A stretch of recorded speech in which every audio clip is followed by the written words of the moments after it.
3장 10절부터 17절까지 말씀입니다.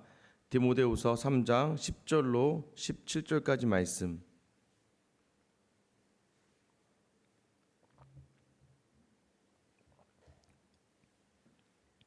저와 여러분 한 절씩 기도하겠습니다. 나의 교훈과 행실과 의향과 믿음과 오래 참음과 사랑과 인내와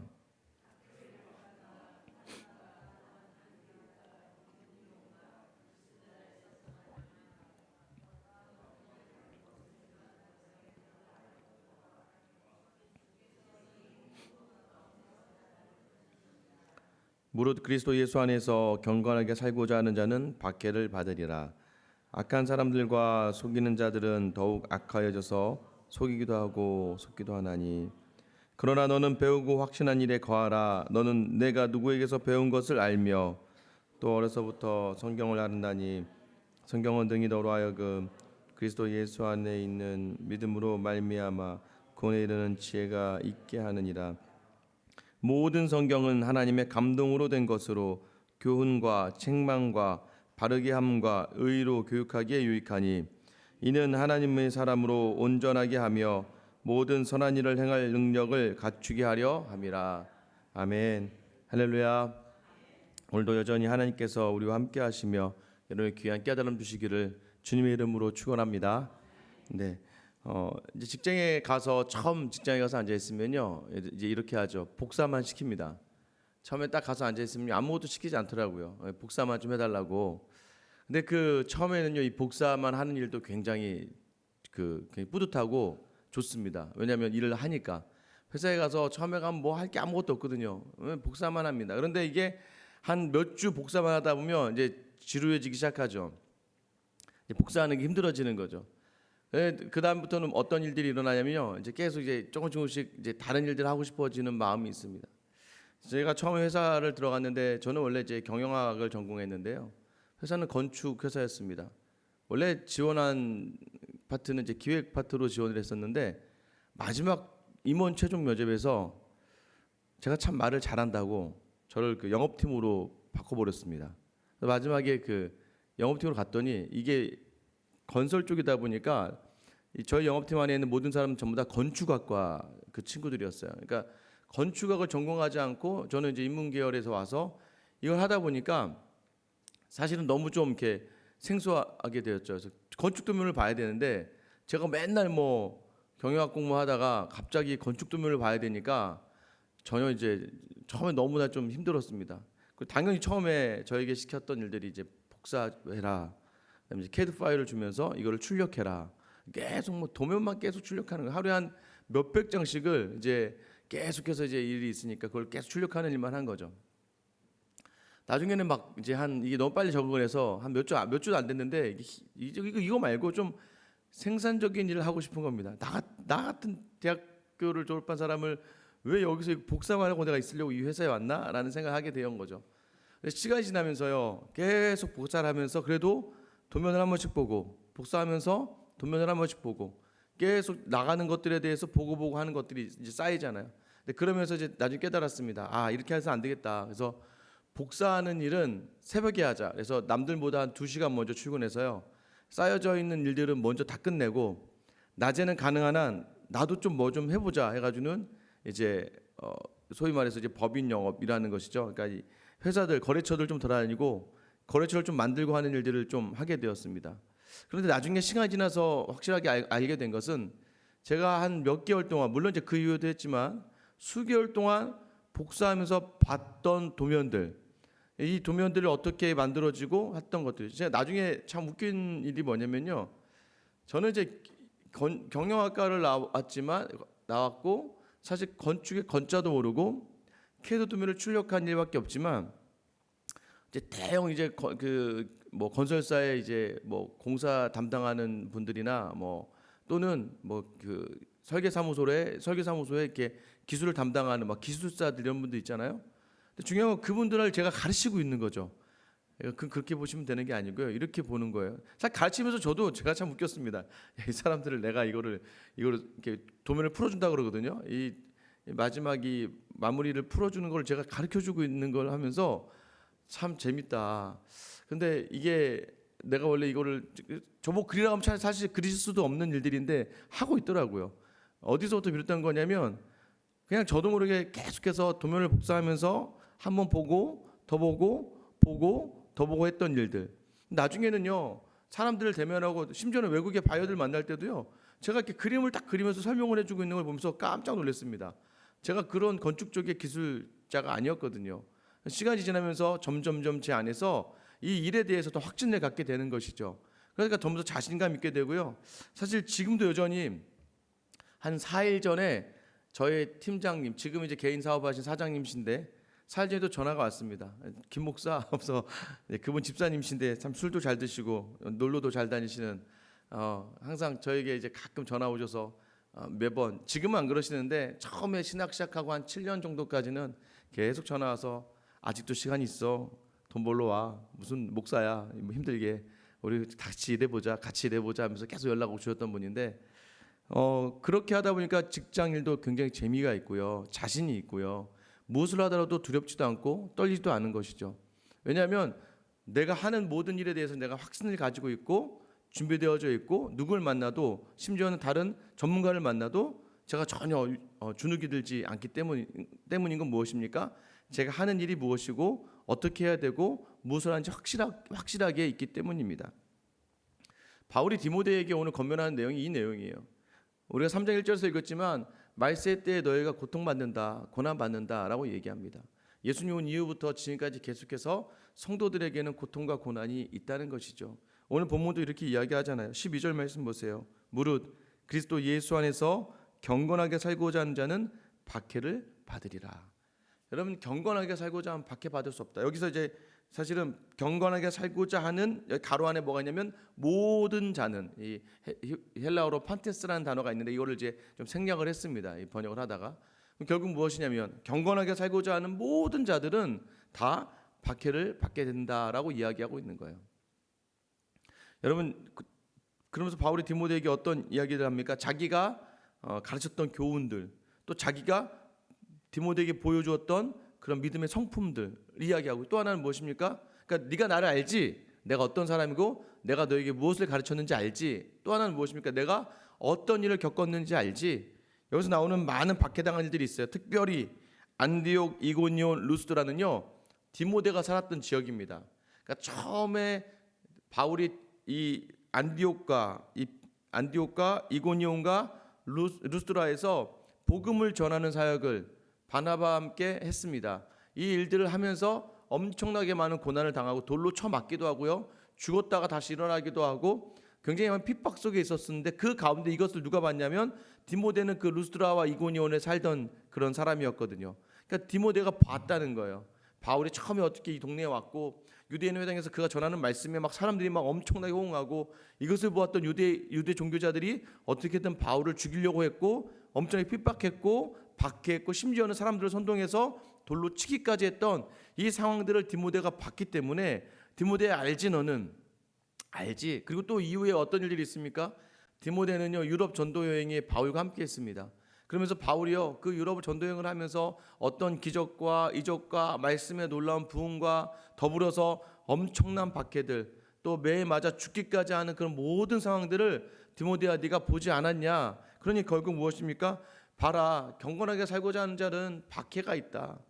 이것을 이야기하는 거죠. 그럼 그 전에 어떤 이야기를 해요? 그러나 11절 후반절이죠. 그러나 네가 과연 보고 알았거니와 주께서 이 모든 것 가운데서 나를 건지셨느니라. 여러분, 경건하게 살고자 할 때 우리는 박해를 받습니다. 경건하게 살고자 한다는 의미는 쉽게 얘기하면 하나님의 뜻대로 살고자 할 때, 하나님이 원하시는, 그러니까 내가 원하는 대로 사는 것이 아니라 하나님이 원하는 대로 살고자 할 때 박해가 있을 수밖에 없는 것은, 왜냐? 세상은 항상 하나님을 대적하기 때문입니다. 세상의 권세 잡은 사탄의 무리들, 또 악마 권세, 그런 악마의 권세들이 자꾸 우리를 원하지 않죠. 그러니까 자꾸 해서 우리를 박해합니다. 왜 박해합니까? 믿음에서 떠나게 하려고 어떻게든 박해를 합니다. 그렇기 때문에 우리가 예수 믿고 경건하게 살기가 굉장히 어려울 수밖에 없다는 것을 이야기하지만, 그러나 세상의 권세 잡은 자 위에 이 세상을 주관하시며 역사하시며 세상의 권세 잡은 자들을 언제나 누르고 계시는 분이 계시는데 그분이 하나님이시죠. 그분이 하나님께서 이 세상을 주관하시고 역사하시죠. 그래서 때로는 박해받는 우리를 하나님께서 반드시 고통 가운데에서 건져내어 주시고 죽을 뻔한 우리를 살려주시는 줄 믿으시기 바랍니다. 이것이 바로 하나님께서 이 바울을 통해서 우리에게 주시는 위로의 말씀입니다. 그럼에도 불구하고 박해가 있다는 것이죠. 그럼 오늘날 여러분에게 어떤 박해가 있습니까? 대한민국이 예수 믿는다고 감옥에 잡아넣습니까? 대한민국에서 여러분 고통받기 어렵습니다. 대한민국에서는 믿음 있다고요 박해받기 너무 어렵습니다. 오히려 기독교는요 대한민국에서는 힘이 되어버리고 말았어요. 대한민국 안에서 교회는요 엄청난 그 권력자가 되어버리고 말았습니다. 왜요? 정치인들도 이 교회를 향해서 눈치를 보거든요. 어떻게든 교회의 분위기를 맞추고 교회 표를 얻기 위해서 교회에 뭔가를 수그리고 이제 좀 있으면 이제 선거철 들어오잖아요. 여러분들 이제 각 교회마다 막 이제 밖에서 이제 막 인사하고 막 하잖아요. 왜 그렇습니까? 교회가 힘이 있다는 거예요. 세상에 힘이 있다는 거예요. 그러니까 지금 교회는요 이 나라 가운데 박해받는 공동체가 아닙니다. 대한민국에서 박해받기란 정말 여러분 밖에 나가서요 여러분이 미친 듯이 소리 지르면서 예수 믿으라고 소리 질러도 아무도 여러분을 때리지 않습니다. 오히려 그냥 아유 하면서 지나가지 아유 이렇게 생각하지 아무도 여러분을 박해하거나 핍박하지 않아요. 무엇입니까? 오늘날 우리가 받는 박해는 무엇일까요? 그리스도를 떠나가게 하는 세상의 세력은 우리를 미혹하죠. 우리를 유혹하죠. 여러분에게 이 성도에게요 고난이 이제 여기 새벽기도 나오시는 분들 정도에게는 고난이요 사탄이 준다 이건 아닌 것 같아요. 왜냐하면 사탄이 여러분에게 고난을 줬다 여러분은 기도하러 나올 거잖아요. 그죠? 기도하러 나오겠죠. 그럼 사탄이 바보가 아닌데 왜 여러분을 기도시키겠습니까? 여러분의 고난을 줄 필요가 하나도 없죠. 바보입니까? 여러분 정도 되면 이제 힘들고 어려우면 기도할 텐데 이 정도 되면 여러분 정도 되면 좀 몸이 어렵거나 마음이 어려우면 기도하지 않겠습니까? 그러면 당연히 기도할 거 아니에요. 그럼 그것을 바라보면서 사탄이 좋아하겠습니까? 오히려 여러분은 뭐가 좋겠습니까? 돈을 많이 벌게 하거나 여유 있게 하거나 쉽게 막 한 30일짜리 해외 여행권 막 이런 거 막 당첨되게 해서 막 회사에서 갑자기 포상이 막 나와가지고 막 세계 전국 일주 막 1년 동안을 막 여러분 막 돌아다닐 수 있는 모든 뭐 연봉을 다 해주면서 막 가라고 저 오지에 교회가 하나도 없는 곳으로 막 가서 마음껏 누리라고 막 아니 놀 수 있는 막 그런 관광시설에 그쪽으로 파견 보내서 2년 동안 있다 오라고 좋으신가 봐요. 얼굴 표정이 밝아지시네요. 고난이라니까요. 예수님을 떠나갈 수 있는 건데 우리는 좋다 그거 괜찮네. 왜요? 이게 오히려 우리에게 박해가 될 수 있다는 것이죠. 너무나 편리함이 너무나 내 유익을 채워줌이 박해가 될 수 있다는 거예요. 왜요? 경건으로부터 떠나갈 수 있으니까요. 사람이요 참 간사합니다. 자기 주머니에 정말 든든한 돈이 채워지거나 또는 어딘가에 뭔가 기댈 만할 일이 생겨나면요 굉장히 교만해지고 겸손하지 않게 됩니다. 그러면서요 굉장히 교회 안에서도 마찬가지예요. 내가 믿을 만한 구석이 있을 때 세상에 그것이 무언가 자신의 자랑이 되고 자신의 자식을 드러낼 만한 일이 되어버리니까 굉장히 교만해질 때가 많아요. 경건의 모습을 가운데 떠나갈 때가 굉장히 많다는 것이죠. 사도 바울이 뭐라고 이야기합니까? 너희가 그렇게 경건하면 경건할수록 세상은 더 악해지고 세상은 더 속이는 사람들로 넘쳐난다라고 오늘 본문 말씀 13절에 이야기하고 있는 거예요. 너희가 경건하고자 할 때마다 세상은 더 악해진다. 그리고 세상은 더 속이려고 한다. 너희를 자꾸 경건해서 떠나가게 하려고 한다. 그때 너희가 해야 될 게 무엇이냐? 그래서 너희는 배우고 확신하는 일에 거하라. 이건 무엇입니까? 네가 배웠던 것과 네가 확실하겠던 것들에 다시 거하도록 해라. 디모데는요 지금 두려워하고 있다니까요. 디모데는 두려워하고 있습니다. 마지막 노년에 사도 바울이 저 감옥에 갇혀 있고 죽음을 앞둔 사도 바울을 보면서 디모데도 두려움이 있었고요. 디모데 연수함 가운데 많은 실수를 했었던 것 같아요. 성격이요 이렇게 막 드러내는 성격이 아니에요. 내성적이다 보니까 스트레스를 많이 받아서 위장병으로 술을 먹어야 될 정도로 디모데의 그 심령 자체가 가난한 또 어려운 가운데 있었다는 것이죠. 그때 바울은 무엇이라고 이해합니까? 경건하게 살려고 하는 자에게는 박해가 있을 수밖에 없는데 그러니 디모데야 네가 배웠던 것들 네가 확신했던 것들에 다시 한번 거하도록 해라라고 이야기하는 거예요. 그것이 무엇이라고 말씀합니까? 성경이죠. 말씀 안에 다시 거하라. 왜요? 내가 누구에게 배운 것을 알며. 바울이 가르쳤잖아요, 말씀에 대해서. 그리고 또 어려서부터 너는 성경을 알았잖아. 너 외조모와 너의 어머니로부터 성경을 배웠잖아. 그 성경이 바로 너를 든든하게 지키게 할 것이다. 다시 한번 거기에 거하라라고 이야기하는 거예요. 성경은 뭐 여기에 대해서 할 얘기가 너무 많은데요. 오늘 새벽에는 간단하게 성경이 주는 우리에게 두 가지 유익이 있는데 15절 말씀, 예수 믿는 믿음이 구원에 이르는 구원의 지혜를 얻게 한다라고 되어 있습니다. 마지막 말씀, 후반절 말씀인데 성경은 등이 너로 하여금 그리스도 예수 안에 있는 믿음으로 말미암아 구원에 이르는 지혜가 있게 하느니라. 자, 성경이 준 첫 번째 유익, 구원에 이르는 지혜를 준다. 두 번째 유익, 모든 성경은 하나님의 감동으로 된 것으로 교훈과 책망과 바르게 함과 의로 교육하기에 유익하니 이는 그래서 왜냐하면 하나님의 사람으로 온전하게 하며 모든 선한 일을 행할 능력을 갖추게 하려 함이라. 그러니까 무엇이냐면요, 여러분, 성경은요 딱 두 가지입니다. 하나는 구원에 이르는 데까지 하나. 자, 성경 구원에 이르는 지혜가 있다 하나. 또 하나는 무엇입니까? 너를 온전한 성도로 만든다 하나. 이거는 성경의 목적이라는 거예요. 그러니까 그 외의 것들에 대해 관심 갖지 말라는 거예요. 그 외의 것들에 대해서는 호기심 가지는 것도 욕심이다. 제가 저번에 말씀드렸지만 지금 계속해서 창세기 말씀을 풀고 있지 않습니까? 나중에 이제 되었지만 가인은 누구랑 결혼했대요? 이런 거 물어보면 갑자기 답답해지기 시작하지 않습니까? 가인은 혼자인데 무슨 여자가 누가 있었지? 가인이 누구랑 결혼했지? 아담이 첫사람이고 처음 그다음에 가인인데 막 여러 가지 이런 고민들을 생각하면 답답해지고 막 성경이 아닌 것 같고 막 너는 예수 언제 믿었니라고 물어보기 시작하면 막 갑자기 부담되지고 막 이러잖아요. 중요한 건 무엇입니까? 성경은 구원에만 이르면 되고요. 성경은 온전하게 하는 데 목적이 있다는 거예요. 편의점에 알바를 뽑았습니다. 편의점 알바 이것저것 물어봅니다. 사장님, 이건 어떻게 찍어야 됩니까? 그래, 바코드는 이렇게 찍어야지. 그래, 물건은 몇 시에 들어와요? 새벽에? 알아야죠. 알아야 준비하고 있으니까. 근데 갑자기 편의점 알바가 이런 거 물어보는 거예요. 사장님은 왜 그 사모님하고 결혼하셨어요? 사장님 자녀들은 어떻게 이게 물론 관계를 위해 필요한 질문일 수 있겠습니다. 나중에는. 그러나 그것이 편의점 알바를 하면서 필요한 질문들은 아니죠. 그러니까 편의점을 할 때는 일할 때는 일할 만큼의 적당한 이 정도의 수준의 것이 정해져 있는 건데요. 그 이상으로 나가는 것도 욕심이라는 거예요. 그래서 여러분, 누군가가 여러분에게 이단이 다가올 때 가장 여러분을 건드리는 게 바로 이런 부분들이에요. 왜 예수는, 그러니까 성경이 무슨 문제를 가지고 와가지고는 왜 안식일은 토요일인데 왜 주일날 지내야 돼요? 안식일 토요일인 거 아시죠? 막 와서 여러분에게 이렇게 얘기하면 갑자기 멍해지기 시작합니다. 그러나 여러분 확신한 건 무엇입니까? 나는 예수 그리스도의 말씀으로 예수님을 주로 시인하며 또 그분이 내 마음에 계시는 확신을 가지고 구원을 받은 사람이고, 또 내가 말씀을 읽을 때 감동이 있고 기도하는 사람이고, 또 나아가서 이 말씀이 나로 변화시켜 하나님의 사람이 되게 한다 정도만 있으면 끝나는 거지. 안식일이 왜 토요일인데 주일인 줄 아세요? 라고 물어보면 제가 교회 가서 목사님에게 물어보겠습니다. 이러면 되는 거예요. 그런 것들은 나중에 성경을 통해서 조금씩 익혀가면 되는 것이지, 그게 당장 구원과 나를 온전케 함에 중요한 것은 아니잖아요. 여러분들이 기억해야 될 것이 무엇입니까? 우리가요 이런 것들에 확신을 거하지 않으면 세상 속에서 계속 두렵고요, 계속 무너지고요, 유혹 속에 넘어가게 된다는 것입니다.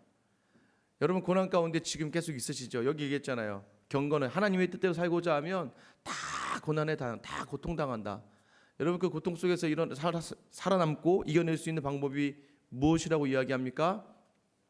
어려서부터 또는 배우고 확신하는 일에 거하라. 오늘 하나님이 말씀으로 우리에게 오셨고 또 그 말씀이 우리와 함께 하시니까 여전히 우리와 함께 하시는 그 하나님께서 여러분을 지켜주십니다. 그 지켜주심을 통해서요 오늘도 여전히 말씀을 묵상하기 힘쓰시고, 또 하나는 무엇입니까? 성경이 하나님의 감동으로 되었다고 오늘 얘기하잖아요. 하나님의 감동으로 되었기 때문에요 지금요 이 성경은요 아무런 하나님이 선택받지 않은 자들이 전 세계 베스트셀러라고 하면서 성경을 읽어도요 하나님의 그 놀라운 은혜와 감동을 받을 수가 없어요. 왜냐하면 이것은 하나님의 감동으로 하나님이 기자를 통해서 글을 쓰셨고, 오늘 우리는요 성경 읽으면 어렵죠. 여러분, 이거 어렵죠. 어렵지만 우리가 읽어나가면서 굉장히 우리 마음이 따뜻해지고 뜨거워지고 감동이 있고 눈물이 흘러나오는 이유는 무엇이냐면 하나님의 감동으로 성령의 역사를 통해서 우리가 이 성경을 표면적으로 읽고 있지만 우리 안에 있는 영이 이 성경을 감동시키며 읽어나가기 때문에 우리 안에 유익이 있는 것입니다. 그래서 무엇입니까? 성령의 감동을 구하기 위하여 우리가 뭐 하는 거예요? 기도하는 거예요. 그런데 여전히 하나님의 성도들에게 필요한 것이 무엇입니까? 이 땅을 살아가기 위하여 고난과 고통의 때에 여러분 말씀을 묵상하고요, 이 말씀을 묵상하며 나를 구원하신 예수 그리스도를 내 마음에 확신하며 소망을 담아 살아가고, 또 하나는 무엇입니까? 이 말씀을 내가 다 이해하지 못하지만 이 말씀을 받기 위하여 기도함을 통하여 성령의 역사를 구함으로 말미암아 그 성령의 감동하심으로 내게 이 말씀의 해석을 주시고 이 말씀의 놀라운 은혜를 주셔서 이 말씀대로 살아갈 힘을 주셔서 능히 이겨나가는 하루를 통하여 우리 안에 온전한 고난을 이기는 삶이 주어진다는 것입니다. 여전히 변하지 않고요, 여전히 내 뜻대로 되지 않는 세상 속에서, 맞죠? 내 뜻대로 살면 편할 수 있겠지만 우리는 경건 하나님의 뜻대로 살아가는 사람들이기 때문에 박해가 있을 수밖에 없지만, 그러나 하나님은요 박해 속에서 우리를 그저두지 않고 늘 그 안에 우리와 함께 하셔서 우리를 하여금 놀라운 은혜의 장으로 인도하시고 늘 어려움과 아픔의 순간에서 구하셨고, 여러분 힘들고 어려워서 주님께 나와 말씀 듣고 눈물을 흘리며 기도할 때 한 번도 하나님이 여러분 마음을 위로하지 않은 적 없으셨잖아요. 그 하나님은 여전히 고통 속에서도 고난 속에서도 우리와 함께 하시는 말씀으로 오신 예수 그리스도이십니다. 오늘 이 주님께서 여러분의 고난 속에서도 여전히 말씀밖에 없다는 확신을 가지고 그 말씀을 온전히 받기 위해서 하나님의 감동, 성령의 역사를 기도하고 담대하게 나아가는 여러분에게 오늘도 함께 하시며 승리를 주시기를 주님의 이름으로 축원합니다. 이 시간 같이 한번 기도하겠습니다. 여러분 고난 가운데 있으십니까? 감사하세요. 왜 감사해야 됩니까? 내가 경건한 사람이 맞구나. 오늘도 내게 드리워진 하루가 너무 힘들게 느껴지십니까? 가정에서부터 시작부터 눈물로 나오고, 오늘 내 맡겨진 공동체를 향하면서 두렵고 떨리고, 오늘 내게 주어진 자리를 언제까지 버텨낼 수 있을까? 여러분 지치고 고난 마음 가운데 있으십니까? 여러분 그 고난이 있다는 것 하나님의 뜻대로 살기 위한 고통인 줄 알고, 하나님 오늘 내게 주신 이 환경이 하나님이 주신 것이니까 오늘 내게 주신 이 환경 속에서 더욱더 오늘 주신 말씀 기억하며 배우고 확신한 일에 거하는 하루가 될 수 있도록 하나님 나에게 성령의 은혜를 부어주셔서 감당할 힘 주시옵소서. 그래 오늘 하루 내가 속한 곳에서 믿음으로 승리하여 내가 속한 사람들에게 생명을 전하는 내가 될 수 있도록 하나님 나와 함께하여 주시옵소서. 또 우리 교회가 그런 교회가 되길 소망합니다. 경건 가운데 고통받는 자들이 있으나 주 예수의 이기심으로 말미암아 이 모든 것을 이겨내는 귀한 믿음의 성도들의 공동체 생수의 교회가 되게 하여 주시고, 앞에선 저를 위해서도 기도해 주시기 바랍니다. 하루하루 속에서 계속하여 주님과 동행하며 이 교회를 이끌어 나갈 수 있도록 기도해 주시고요. 오늘 선교사님을 위해 기도하실 때는 탄자니아에서 수고하시는 정혜선 선교사님 위해서 기도하시겠습니다. 대통령이 바뀌고 나서 그 나라 안에 있는 선교사들 가능한 한 다 내어 쫓으려고 합니다. 명분과 이유를 가지고 어떻게든 내어 쫓으면서 지금 이제 사역을 좀 바뀌어서요, 홀트 복지사역에서 이제는 가난한 집의 아이들을요 책임져주고 케어하는, 오히려 부모가 있어도 부모 같지 않은 부모 안에 자라내야 되는 자녀들을 케어하고 돌보는 사역으로 지금 준비하고 있는데, 이 모든 과정 속에 비자가 나와야 되는데요, 비자가 나오지 않고 있습니다.